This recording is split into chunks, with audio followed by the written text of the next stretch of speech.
Okay, everyone, we're going to kick off on time and hopefully we will conclude on time. But a really warm welcome to all of you to this launch of the State of the World's Cash Report. It's fantastic to have a packed room. I think we've got almost 500 people, over 500 people registered, including those online. So we've got a lot of people who are part of this event online, which is fantastic. I understand from ODI, one of the best attended lunchtime launches, certainly in recent times. So it's great to see the high level of interest in being part of this discussion today on cash. My name is David Pepiot. I'm from the Red Cross, but I'm also on the board of CALP, so I have a particular interest in this piece of work and the role that CALP is playing in leading the agenda on cash. I'd like to just introduce the panel. Maybe I'm going to start with Danielle Newton-Smith, who's joining us from Washington, D.C. over the pond, and it's early in the morning there. So morning, Danielle, and welcome to you. To my left, I've got Matthew Wyatt, who is the head of Chase at DFID.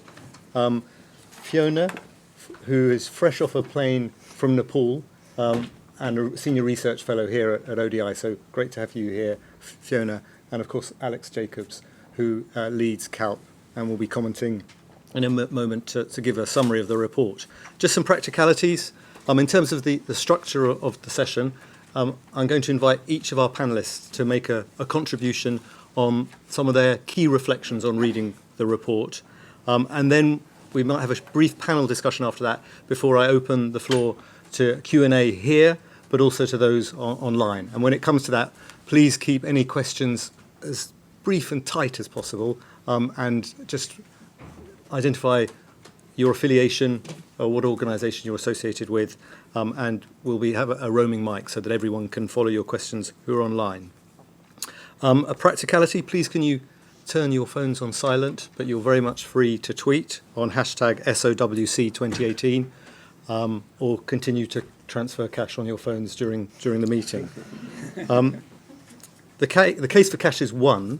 The debate now is really how cash and vouchers should best be used, and that's a driving theme throughout the report. So I'm going to invite Alex Jacobs to start to give us an overview of the report we're launching today. Alex, over to you. Great, thank you very much, David. So I'm absolutely delighted to be a part of this launch of the report. It's been a long time working on in the making, about 8 months since we started the process.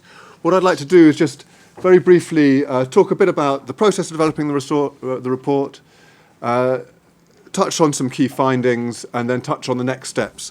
So I was just thinking just now, what I'm going to try to do now is give a summary of a summary of a summary of the report. Here's the full thing. We set out to prepare a report that was 30 pages long. So on that basis, we overran a bit, which is why we've now got this summary, which is 15 pages long. The report was commissioned by CALP, the Cash Learning Partnership, with the global partnership of actors working on cash transfer programming in humanitarian aid. And as you see, it's delivered by a team of CALP staff, experts, and Accenture Development Partnerships.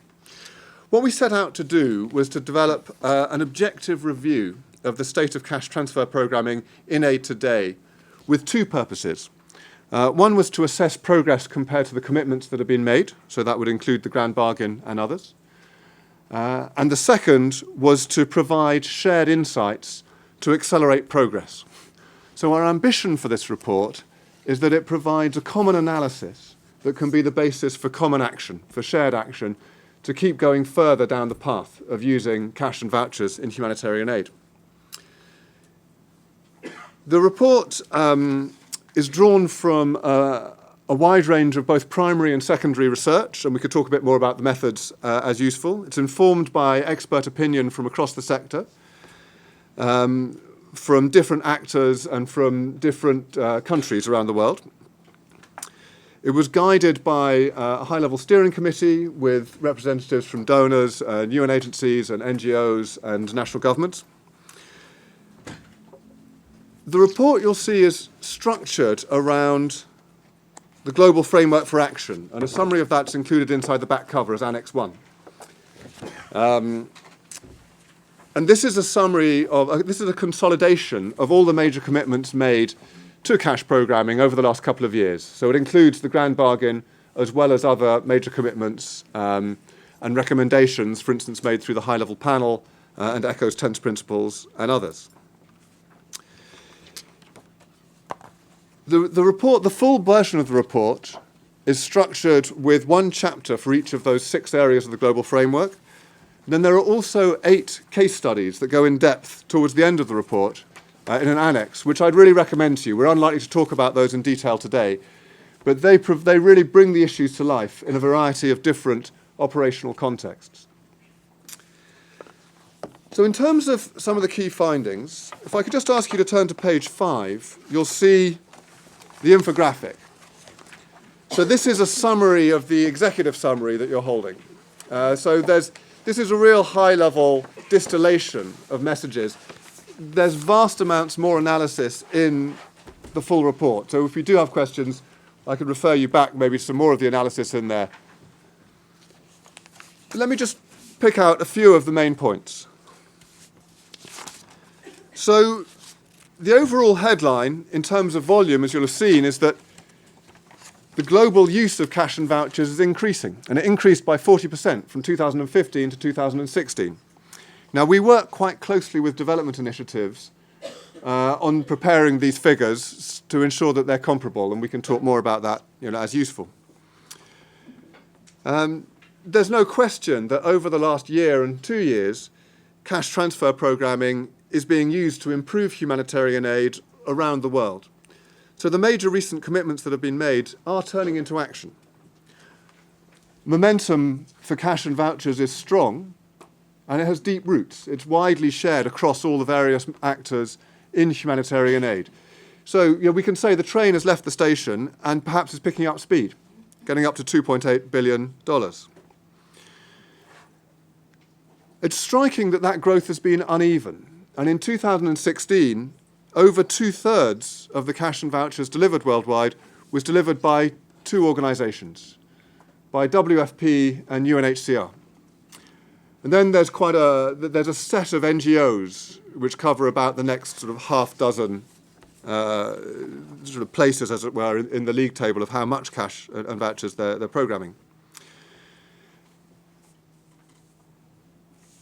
It may be a case for debate whether moving up to 2.8 billion as 10.3% now, just over 10% of global humanitarian aid, whether that's a lot or a little. And I think there are different perspectives about the rate of change that's desirable and possible.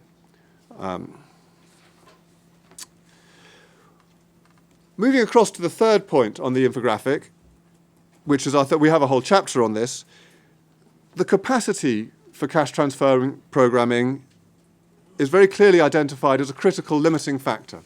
And that's capacity within governments, whether that's host governments, national organisations, international agencies, both UN agencies and international NGOs. And the organisations that have made most progress in this area have invested consistently in building up their capacities over many years. And that's in a range of areas such as staff skills, new steps in the programme cycle like response analysis, as well as their organisational procedures and systems. So one of the messages that emerges is the need to build up capacity over time, and that this isn't something that's happening overnight. There's also, not picked out on this particular page, there's also clearly scope for international actors to do more to support local actors to develop their capacities. The fourth area that the global framework picks out is around quality. And there's a perception that quality is getting better. Cash transfer programming is being integrated into humanitarian standards and mechanisms. So it's currently being integrated, for instance, into the revised version of Sphere. And clusters are engaging with cash, and I think that's happening at an accelerating rate. So more clusters are considering the use of cash more seriously, I think, and how they could achieve sector-specific outcomes through this modality. As you'll see, when you can have a look in more depth, Clearly, some sectors have made more progress with cash than others, and there are still, I think, quite live debates about how cash and vouchers should best be used to deliver public goods, for instance, around health and protection. But we are seeing, I think, in general, a greater use of common tools based on best practices, which is helping strengthen quality and ensure it's more consistent across a range of different actors. Turning to point 5 on coordination, an area that's had a lot of interest over the last few years, the findings, I think, may not be a surprise for many who've been involved in this area, that the coordination of cash, it remains ad hoc and unreliable across responses. This is having a real effect in limiting the realization of the benefits that can be achieved through cash and voucher programming. It clearly reflects wider issues about coordination, as well as limited resources and the variety of organizational interests. But on a more positive front, consensus seems to be emerging that cash should be coordinated at the intersector level with the support of technical cash working groups. And the report describes some of the dynamics and experiences around that. Turning to the 6th area around innovation and evidence, as we know, and I'm sure many people are very familiar with, many innovations have been undertaken associated with cash programming, ranging from the use of new technologies, whether that's delivering humanitarian aid through mobile phones and so on, to now experimenting with blockchain and different use of biometric data and uses of digital identity. And there have also been innovations around how agencies are organizing themselves and collaborating so as to deliver a more joined up and perhaps cheaper but equally effective level of humanitarian response across a population. Evidence is being strengthened, but gaps remain. And again, we pick out on this infographic just one or two of those gaps. As David said, the evidence about whether cash and vouchers are basically a good idea or a good modality is pretty overwhelming. But how we do it and how it's used in different sectors and different ways, that evidence base is still being strengthened. And the report picks out some priorities for strengthening the evidence base further. That's a very high-level overview, as I mentioned, from this infographic. Just to wrap up, in terms of next steps, you can read in the executive summary a little bit more detail about each of those areas. And then if you turn to page 11, you'll see there's priority actions. That's pages 11, 12, and 13. Those priority actions are all based on existing recommendations. That we came to the same conclusion that the ODI did recently, that it wouldn't be helpful to create a new set of recommendations when there already are significant commitments that are being worked through.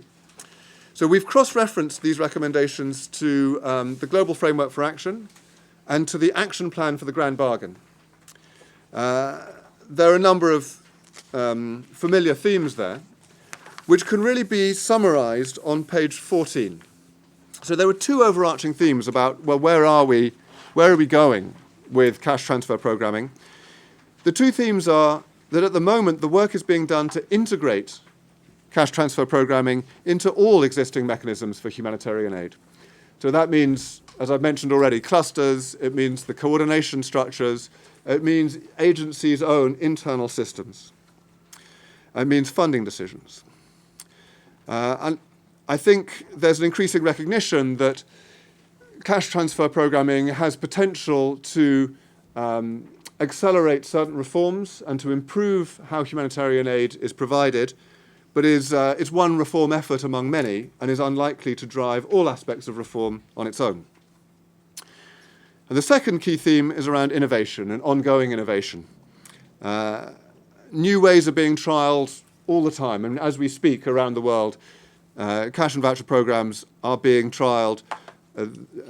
New ways of delivering aid using cash and vouchers are being trialled.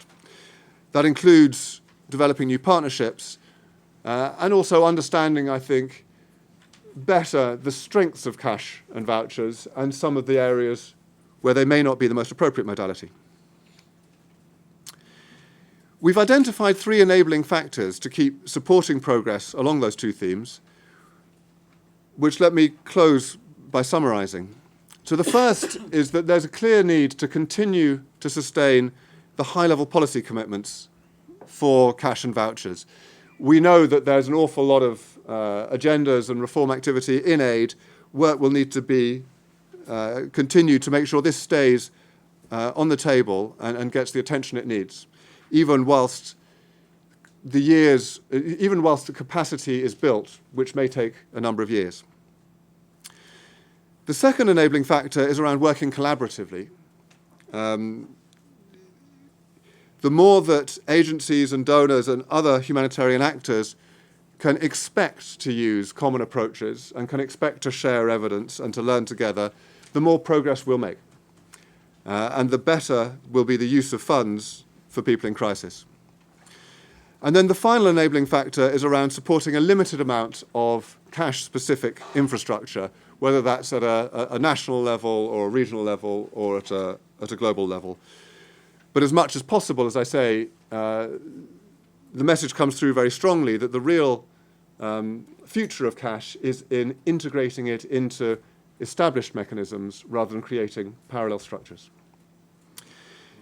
Let me stop there. I mean, that's an absolute whistle-stop tour of a vast amount of work, but I look forward to discussing it further. Thanks very much, Alex. I'm going to go straight to Matthew. Could you share your reflections on the report, please? Well, yeah, thank you very much, David and Alex. And I'm really delighted to participate in the launch of this really important report. I think it's an excellent, thoughtful and challenging. It's challenging to all of us, I hope. And I really warmly welcome it and look forward to this discussion. I mean, it's no secret that the UK and DFID, we see cash as having a critical role to play in humanitarian responses and beyond humanitarian responses. And in fact, it's a central plank of our of DFID's humanitarian policy that I'm sure you've all read and committed to heart. But I do think that this report is a really key milestone in the agenda of humanitarian cash programming. And if anyone had any doubts, any remaining doubts that cash can really significantly improve humanitarian aid, I hope that this report really quashes it. But it also shows us how far we've got to go if we're really to reap all the benefits that cash can offer. We live in a world where the gap between the humanitarian aid that's needed and the amount that's actually being funded continues to grow, and in which the denial of access of people to humanitarian agencies and vice versa makes it even more important that we use all the possible ways we can to help to get assistance to the people who really need it. And I think in a world like that, we just can't afford not to be bold and to maximise the impact that cash can offer. So for me, the most striking conclusion in the report is that there is huge scope for us to do more cash and to do it better. So 3 points I just wanted to share that kind of stood out for me in the report. And first was just the crude numbers. We are using cash more, and there's terrific work being done, but the use of cash is still too little, and our progress, quite frankly, in increasing it is too slow. Cash and voucher programming, I think you mentioned in the introduction, only 10.3% of total international humanitarian assistance in 2016, whereas there was a GPPI study that considered that it should account for about 40% of humanitarian spend. So in answer to your question, I think it was, is it a little, is it a lot? I think it's a lot compared to the past, but it's really little compared with what we should be doing. And we've got to say, why can't we kind of close that gap a bit faster? Second thing for me was that the report flags that the fact that we're getting increasing consideration of cash as a modality doesn't always lead to actual more programming of cash. And consideration isn't really much good unless you have the action that follows it. So and that's why, we committed at the World Humanitarian Summit to more than double the use of our cash in crises by 2025. That was a commitment made by the DFID Secretary of State. And thirdly, I was struck by two figures that both happen to be 28%. One of them is that only 20, and I think this is quite an allegation really, only 28% of respondents think that agencies make the best use of common mechanisms for assessment and delivery, and one of the reasons given for that is that there's limited commitment from agencies to actually do so. So I think we've got to work harder to find the right incentives to shift that, because getting common mechanisms for assessment, delivery and monitoring is critical to working effectively at scale. And it links a bit with the other 28% figure, which was only 28% of respondents thought that national actors were sufficiently involved. And most thought there was insufficient support to build capacity of local organisations. And this is really, really important because humanitarian crises are increasingly long-term and protracted. We've got to get better at designing humanitarian interventions that can segue into development interventions and long-term approaches and attract development, private sector and government funding. And that means simple mechanisms that are designed and shared with those other actors. So our first thought when we're looking at how to respond to a new crisis should be to assume that it'll be prolonged and then to design our response accordingly. I just should add that I was encouraged to see 50% of respondents said that they did work with governments to use social protection systems for cash delivery. So there's a good platform there. And then just final few reflections in case you think I'm just getting too carried away for my enthusiasm for cash. Let me also say that we don't, in DFID in the UK, we don't believe that it is always and everywhere the best instrument. And I think one of the members of the steering group for the report said to me this week, we've got to start with the impact and the results that beneficiaries want, and then we've got to work back from that to design the right response and the appropriate instruments. I think we should always ask ourselves the question, why not cash, if we come up with another answer, but we've got to get the right instruments. And we've got to root our approaches in sound principles. So in DFID, we've been doing a bit of work to try and elucidate a few principles that we think should work for that. And it's a working document, but we'll be happy to share that with people. We've got 12 principles, but 3 that I would pick out are, first of all, choosing the transfers and delivery model that's driven by needs and outcomes and appropriate to the context. Secondly, where appropriate, using a single transfer covering as many needs as possible and eliminating the inefficiency generated by multiple transfers for different purposes to the same beneficiary. And then thirdly, wherever possible, fund the delivery of cash separately from other functions. There's some really important key functions in the delivery chain for cash, but they can be looked at separately: assessment, targeting, monitoring and evaluation and so on, and avoid kind of conflicts of interest and so on, and increase transparency of where costs are and who does what. So anyway, I'm really looking forward to this discussion.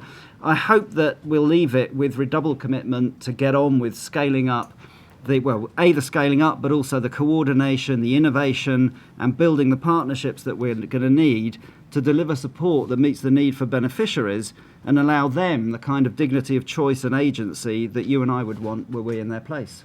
Thank you. Thank you, Matthew. We're going to go straight over to you, Danielle, at USAID in Washington, to give your perspectives and reflections on reading the report. Great, thank you. I'm very happy to join this discussion today and apologize for not being there in person, but do appreciate the opportunity to join virtually and the benefit that technology brings to be able to do that. I just want to start by saying I think this report is very timely for several reasons, some that my colleagues have already pointed out, but we are facing rising humanitarian need that's driven largely by conflict, and despite the generosity of many donors, those needs continue to outpace resources. And so it's perhaps more important now than ever that we're looking for ways to be more effective and innovative in delivering aid. And cash does offer us one of those great opportunities.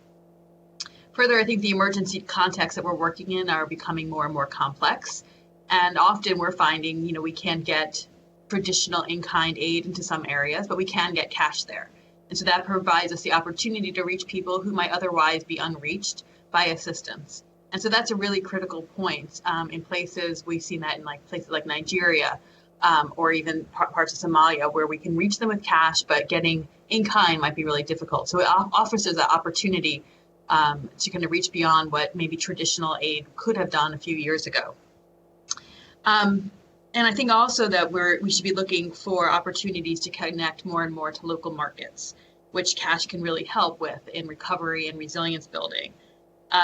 This is important in these complex environments that we're working in, where we are seeing protracted emergencies that are driven by conflict. Traditional approaches to development might not always be the way that we can go forward in helping those communities build and strengthen themselves, but cash might provide that opportunity to support those local markets in a new and innovative way. And so looking for those opportunities to connect to local markets is incredibly important given where we are today. So that's why I think the findings of this report are so timely. And I was struck by kind of the the pace at which cash has really grown over the past few years. Given where we were a few years ago in discussing the percentage that cash was as a total of aid to where it is now, kind of the pace of growth is pretty remarkable. And I think really shows the engagement and commitment of the international community to responding to emergencies in the most effective way possible, and always considering cash as an option from the start. So I think I appreciate, especially in the report, that it acknowledges a lot of the successes and wins around cash programming, but also does acknowledge the challenges and obstacles.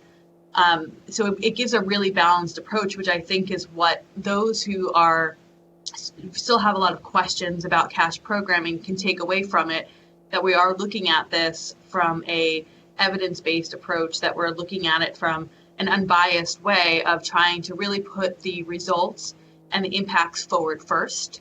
And that is what's kind of driving the agenda. There are a couple of things that kind of jumped out at me, one being the perceived risk as being an obstacle. I know from USAID's perspective, that is something that we struggle with, both internally within our agency, the administration, the public, and Congress. What is the risk for cash versus in kind, and how do we balance that? And so it's definitely a conversation that I think we need to continue to have and refine and look for ways that we can find best practices and educate our partners and our staff on how to design programs that look at risk appropriately, but factor that in and look at it from both kind of an in-kind and cash side. So we always tell everyone that risk and diversion is the same whether or not you're looking at cash or in kind. We're going to take the same safeguards, but really explaining that more and getting at the heart of it, because it's a perceived risk, but it's also a real risk, and we do need to acknowledge that and find ways to address it. And I just also wanted to acknowledge the discussion on capacity building, which I think is really critical here, both of our own staff as well as local actors to implement cash transfer programming. We are very interested in connecting cash transfers and voucher program to country-level safety net programs, and looking for opportunities to connect it to financial inclusion initiatives that are managed by host governments for longer-term development gains. But to do this, there really does need to be that local capacity in place, or that it's being built so that there are strong partners on the ground to take these programs forward.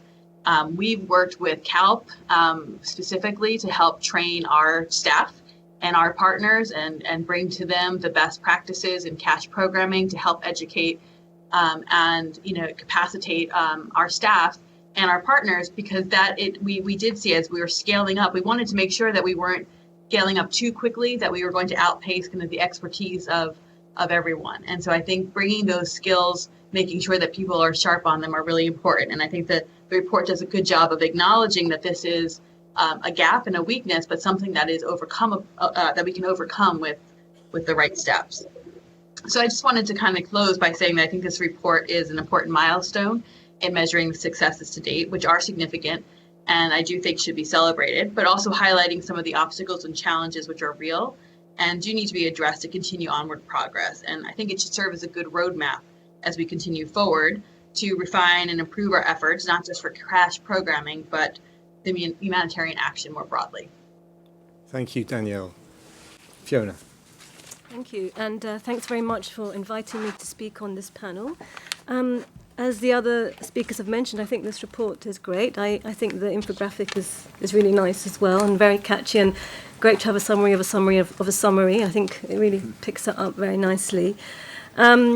So the few things that struck me, and I suppose I'm coming from a bit of a different perspective than the others, and more as a researcher on the ground and just having got off the plane from Nepal, where I was actually looking at the disability allowance, which is part of the Social Security Assistance Program there.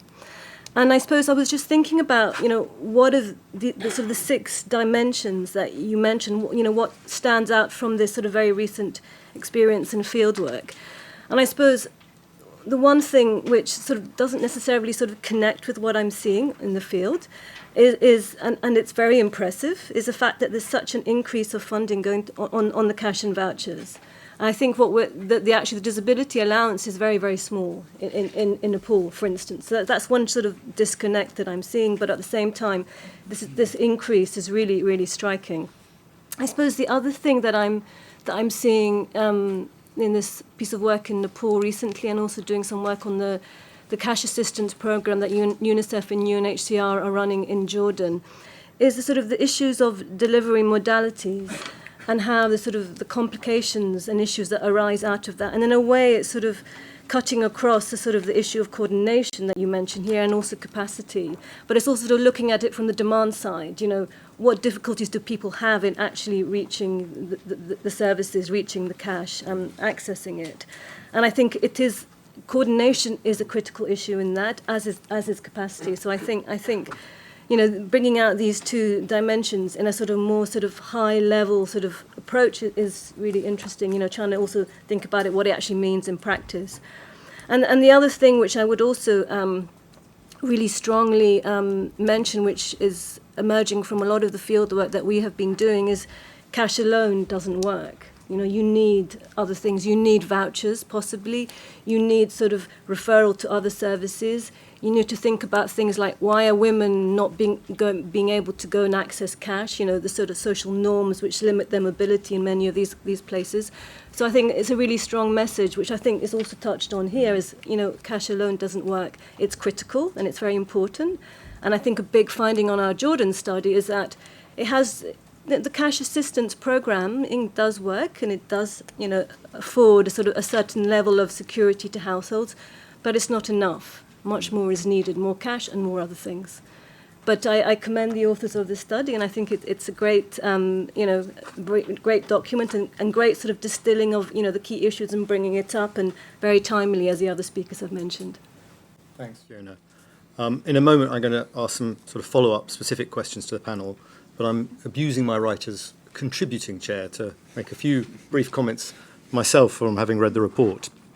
The first is about a point that you touched on briefly, Matthew, around the tension between the scale-up of CTP, cash transfers, and localisation. And that struck me throughout the report. The report mentions the key role of local humanitarian actors, recommends in Priority Action 3 to fund and support national organisations to build their capacity in CTP, and recognises that the Grand Bargain's commitments to making humanitarian action as local as possible.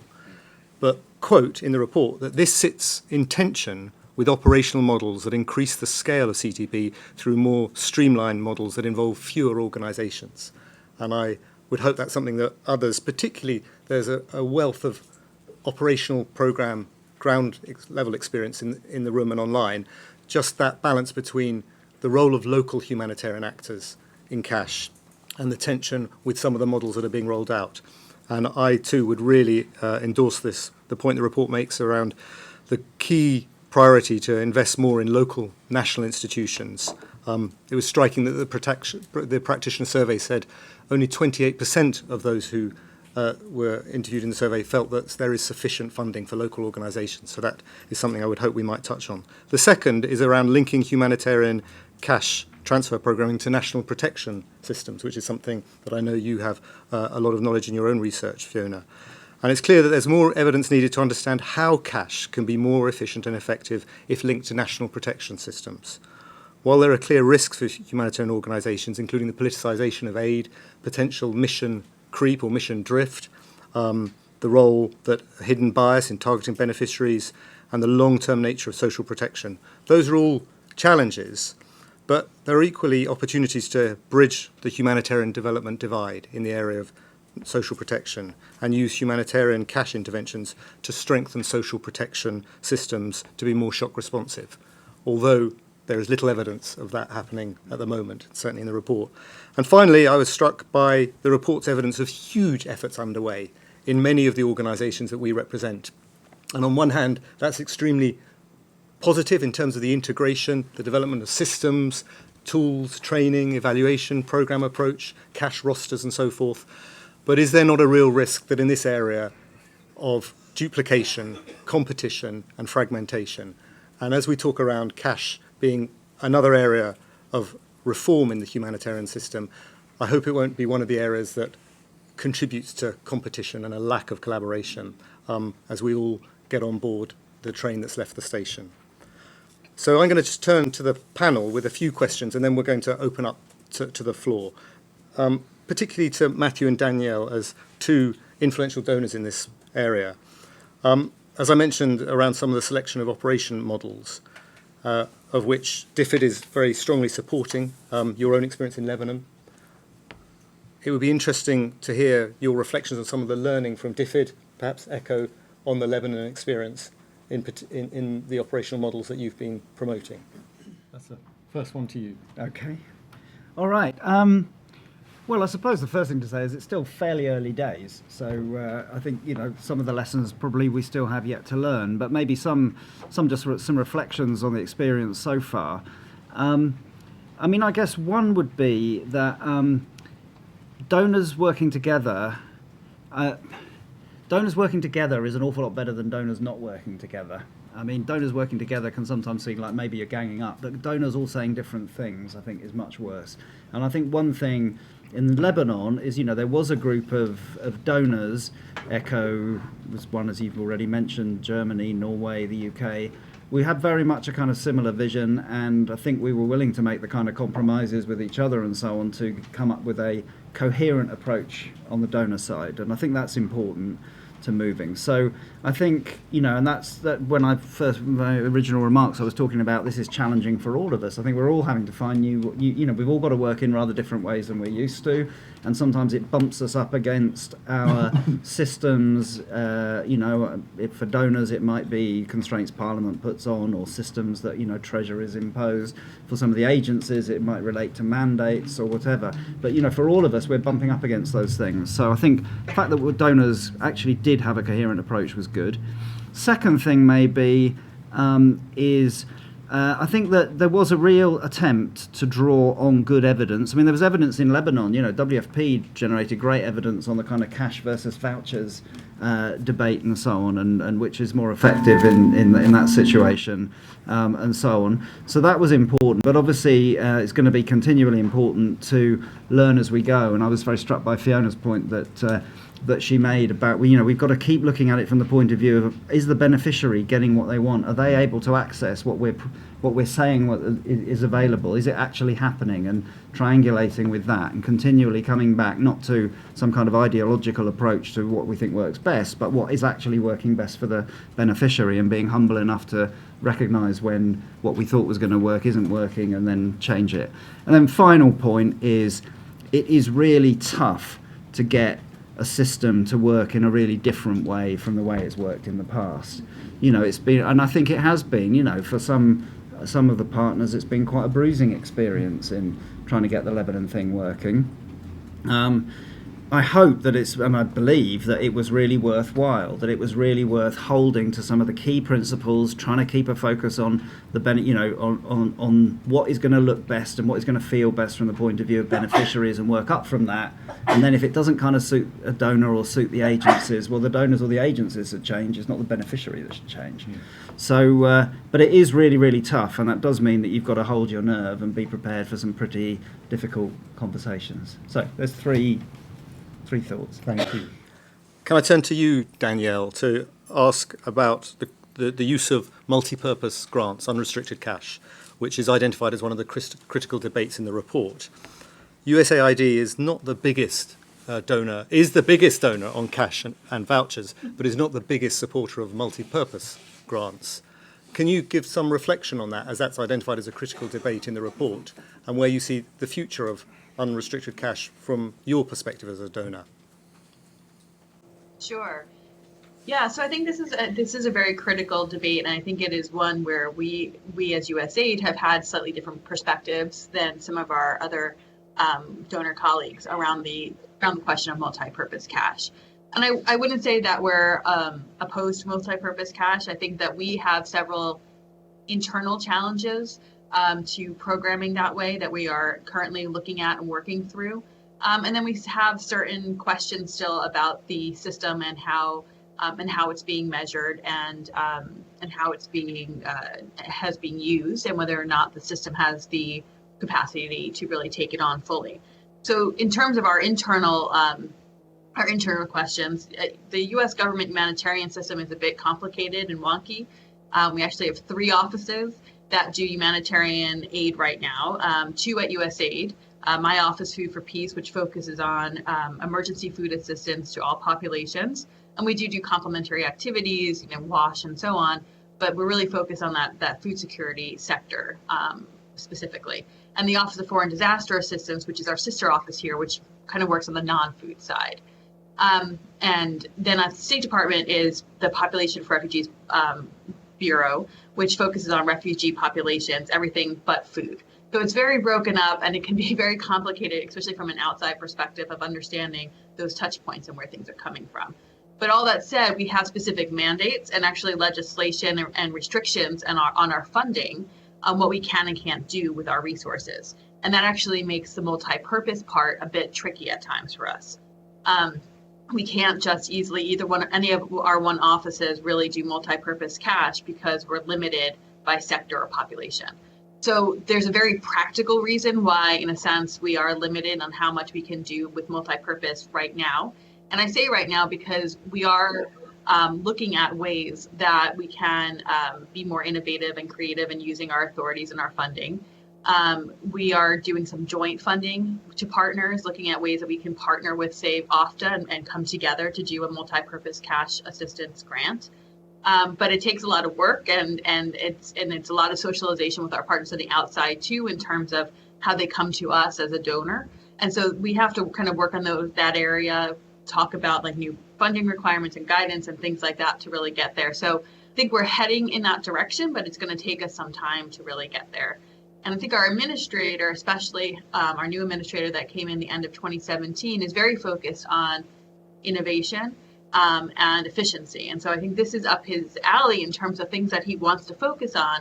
But again, we are kind of constrained by some of those practical things that we need to overcome as well. But even as we overcome those, I think there are still some questions from within the U.S. government about the system. And it does kind of tie, I think the report calls out some turf wars between different parts of the UN system. There are those different questions around mandates and coordination that I think we need to get right.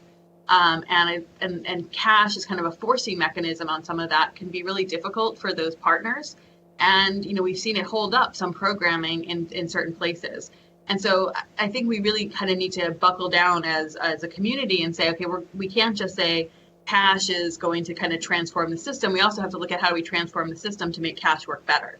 And so I think that it is kind of incumbent on us all to have that part of the conversation, to really think through what changes do we need to make to the system to make cash work better. And that is kind of, and that goes to the comments that have been made and the report points out around analysis, joint analysis, multi-sector approaches, measurements, outcomes. I think it's great, and we all want to give the beneficiary choices and empower them that way. But I think it's also our responsibility as the humanitarian actors to make sure that we're providing for their needs and that they have access to all that they do need to have a good life. And so is the system ready to do that? And if we fund one agency over another that has very clear mandates and functional expertise, are they able to measure and carry out the same way that another one would? So I think we just have to have some of those conversations to really push the agenda forward. And we are all for having those conversations and continuing down this path. Thank you.